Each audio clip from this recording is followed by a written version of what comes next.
gawin natin. Let's do this. Oh, yeah. Ipakita niyo lahat ng recipients para at random, yung random checking, makita natin kung talagang sila ay nabigyan. Oo.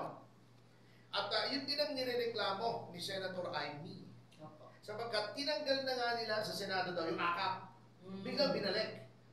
Di ba? Ilakihan pa. Hindi naman, kaya lang, biglang nagkaroon na, yung akap tinanggal. Ibinalik, pero yung 5 bilyon ng akap, binigay sa Senado. Teka muna, di ba? Kaya ang dami-daming batikos na tatanggap ni Senator Grace po eh. Hindi na, kawawa na. Grabe. Pero attorney, sana no, New Year ngayon, bagong taon eh, mag-isip naman ho tayo ng tama. Oo. Yun lang. Pero huwag din naman masyadong... Yung makakalaman. Kasi ang sinasabi nila eh, kasi di ba si Senator Grace po, since po ang apelido niya, sabi ng mga tao, po ang ina niya. Kasi hindi, tama naman eh, di ba? Po ang ina mo. Sabi nila kay Grace po. Oo, di ba? Tama naman, tatay din niya po. Nanay niya po. Po ang ina niya. Well, talaga, iba talaga.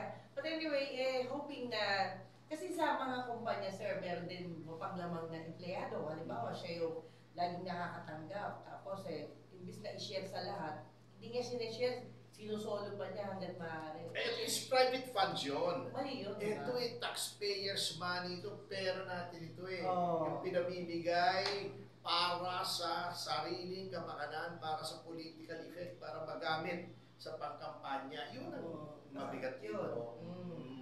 Anyway, sana po ay yung taong bayan na ang humusga. Kung ayaw nyo magmarcha at hindi naman talaga maganda na tayo laging nasa gulo, nasa marcha, etc. Oo. Pwede, although nasa konstitusyon yan, ipakita na lang natin sa eleksyon.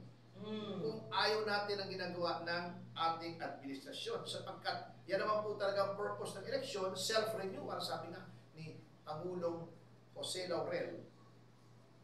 Ni President Laurel. Yes. Doon sa kanyang, may mga essays siya eh. Yan daw ang beauty of democracy, self-renewal.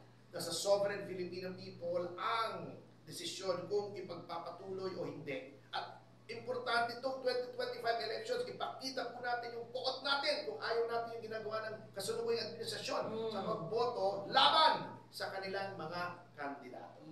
At sa notang yan mga kasama ay magbibigay daan po tayo sa susunod na programa!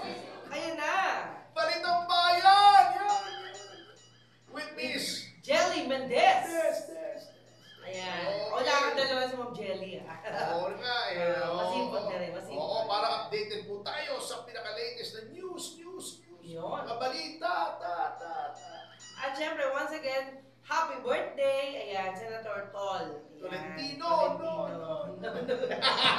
Ito po si Attorney Ferdy, Mr. Sex Appeal Tomasio. Kasama si Miss Juvie Guzman. Kami po ay nag-iiwan ng mga katagang susupil sa inyong pananasan. Kikitin sa inyong mga kasalanan at titimo sa iyong kaisipan na huwag makikipil. Hanggang sa susunod na Lunes, happy weekend everyone!